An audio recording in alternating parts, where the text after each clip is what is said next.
Բարի օր ձեզ սիրելի բարեկամներ, սեփական խաչը կրելը դժվար բան է, շատ հաճախ այն տառապանք է, ու այդ տառապանքը մեծ դիմացկունություն ու համբերություն է պահանջում։ Այսօր եկեք մտածենք այն մասին, թե արդյոք կա հնար այդ տառապանքը քչացնելու և նվազեցնելու, հատկապես անտեղի տառապանքը։ Հանուն Հոր և Որդվո և Հոգևոր Սրբո, ամեն։ Մարդկանց մեծամասնությունը դժվար օրերին կամ տառապանքի ժամանակ բողոքում, տրտնջում կամ նույնիսկ անիծում է։ Սա լավ վերաբերմունք չէ, սա ճիշտ վերաբերմունք չէ։ Ինչ է սովորեցնում սուրբ կյանքով ապրած և Քրիստոսին հետևող մարդկանց փորձը։ Եկեք այսօր տեսնենք ու նայենք այդ փորձին։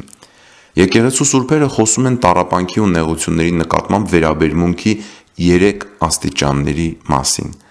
Ասում են, որ ինչքան քո վերաբերմունքը ավելի բարձր աստիճանի վրա է, այնքան քո տառապանքը քչանում է քո կյանքից։ Առաջին աստիճանն այն է, որ տառապանքի մեջ մարդը մի կերպ դիմանում է, ասում է՝ սա իմ խաչն է, ես այն կկրեմ, լուռ դիմանում է, աղոթում է, համբերում է, դժվար է, բայց դիմանում է։ Սա ավելի լավ է, քան տրտնջալը, բողոքելն ու անիծելը։ Բայց սիրելի բարեկամներ, ավելի բարձր աստիճան կա։ Երկրորդ աստիճանն այն է, որ տառապանքի ժամանակ մարդը հիշում է իր մեղքերի ու սխալների մասին ու ասում՝ Տեր, ես իմ գործերի արժանի հատուցումն եմ ստանում։ Հիշում եք Քրիստոսի հետ խաչված ավազակներից մեկն այսպես ասաց, ու այդ խոսքերի համար դրախտի արժանացավ, որովհետև մենք փրկվում ենք ոչ թե բարի գործերով, այլ սեփական մեղքերը տեսնելով ու դրանցից ծնված խոնարհությամբ։ Շատ մարդիկ բարի գործեր փորձում են անել, բայց խոնարհություն չունեն, իսկ Աստծո խոսքն ասում է, որ Աստծո հոգին միայն խոնարհների վրա է։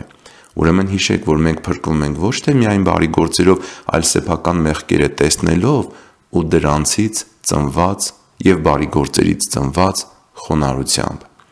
Ուրեմն դուք էլ, եթե կարող եք, տառապանքի ու դժվար օրերին, երբ ձեզանից մեծ համբերություն է պահանջվում, հիշեք ձեր սխալները ու մեղքերը, մտածեք, որ մեղքեր եք գործել տարիներ առաջ, դրանց համար չեք զղջացել ու հատուցում չեք ստացել, ու հիմա հասել է ժամանակը, և ասեք՝ Տեր, ես իմ գործերի արժանի հատուցումն եմ ստանում։ Գիտեք ինչ է կատարվում այստեղ։ Այստեղ մարդը իսկապես սկսում է խոնարհվել և լրիվ այլ վերաբերմունք ցուցաբերում տառապանքի ու նեղության նկատմամբ։ Սուրբ հայրերը գրում են, որ այս աստիճանի վրա մարդը բավական չափով սկսում է քչացնել իր տառապանքը, որովհետև նա արդեն սկսում է իսկապես զղջալ ու փոխվել, նա սկսում է իր դասերը սովորել։ Իսկ մեր գործը և մեր նպատակը փոխվելն է, ավելի լավ մարդ դառնալն է։ Բայց գիտեք, կա երրորդ, ավելի բարձր աստիճանը, որի մասին ես չգիտեմ արդյոք մեկը հասել է թե ոչ, բայց հնարավոր է, եթե ձեր հավատքն աճում է ու մեծանում։ Երրորդ աստիճանն այն է, որ տառապանքի մեջ մարդը հավատալով, որ Աստված բուժող Հայր է, որ Աստված սեր է ու իր զավակների համար արտոնում է միայն այն, ինչ բարի է ու օգտակար, մարդը տառապանքի ժամանակ ասում է. Տեր, շնորհակալություն իմ տառապանքների համար։ Շնորհակալություն իմ տառապանքների համար։ Ես գիտեմ, որ դու սեր ես ու բուժող Հայր։ Ես գիտեմ, որ դու ամեն ինչ անում ես ապաքինելու իմ հիվանդ ու մահացու մարդկային բնությունը։ Ես գիտեմ, որ դու արտոնում ես այս դժվարություններն ու նեղությունները, որպեսզի ես փոխվեմ, խոնարհվեմ ու ինձանից հեռանա այն ամեն կեղտը, ինչ տառապանք է բերում իմ կյանքին՝ ագահություն, ինքնահավանություն, մեծամտություն, նախանձ, բամբասկոտություն, հպարտություն, չէ՞ որ մենք այս բաների համար ենք տառապում այս կյանքում սրանցից ծնված բաների պատճառով։ Եվ մարդը ասում է. Տեր, ես շնորհակալ եմ ու փառք եմ տալիս քեզ իմ բոլոր տառապանքների համար։ Սիրելի ընկերներ, սա դժվար բան է։ Հիմա այստեղ ասելը հեշտ է, բայց երբ նեղությունները պաշարում են քո կյանքին, պաշարում են քեզ, կողքիդ մարդիկ կյանքդ են ուտում, քեզ չեն գնահատում, փառասիրությունդ չեն լցնում կամ չեն բավարարում քո եսը, շատ դժվար է ասել. Տեր, ես փառք եմ տալիս քեզ, որ բուժում ես իմ անձն ու